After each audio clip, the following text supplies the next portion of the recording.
avoir une vision claire. Voilà le mindset d'un très bon chef d'entreprise.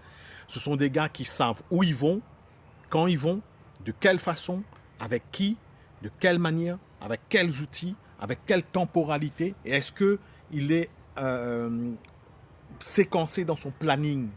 Ces chefs d'entreprise-là qui ont des idées claires, ce sont souvent des personnes difficiles à joindre, qui refusent des invitations, qui ne répondent pas à des questions d'interview de journalistes ou ce genre de choses, qui refusent beaucoup d'opportunités commerciales ou de propositions soi-disant alléchantes. Ce sont des personnes discrètes qui ne publient pas sur Instagram, sur les réseaux, qui travaillent énormément, énormément.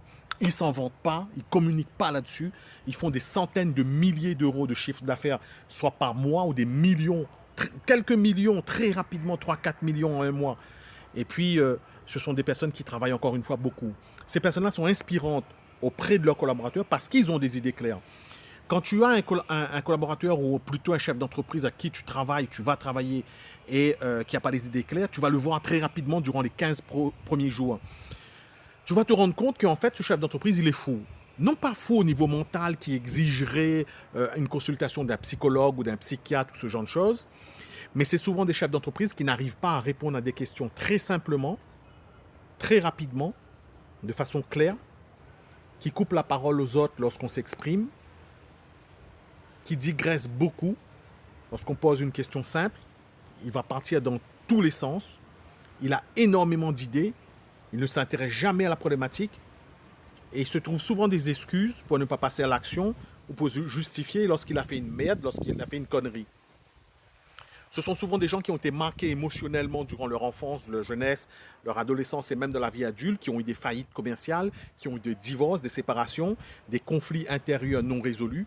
Et c'est pour cette raison que ces personnes sont de cette façon. Et ils ne peuvent pas avoir des idées claires. Ce sont souvent des personnes qui ils peuvent être enjoués, ils peuvent être, avoir le sourire, ils peuvent des personnes à qui tu as envie de prendre un verre avec, mais professionnellement, dans l'entreprise, ce sont des mecs qui sont à côté de la plaque, totalement à côté de la plaque. Ça arrive, ils sont très nombreux. Ça peut être des hommes et des femmes. Hein. Alors encore une fois, on ne peut pas stigmatiser l'être humain. Ce n'est pas une question qu'on est en train de lui cracher au visage, l'insulter, l'humilier, mais c'est juste de te dire de bien choisir l'entreprise, les entrepreneurs avec lesquels tu travailles. Parce que ça a un effet contaminant.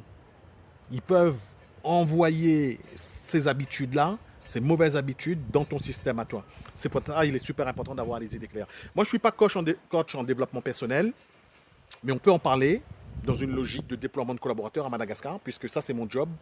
J'accompagne des collaborateurs, des entreprises, pour pouvoir gagner et économiser du temps et gagner de l'argent.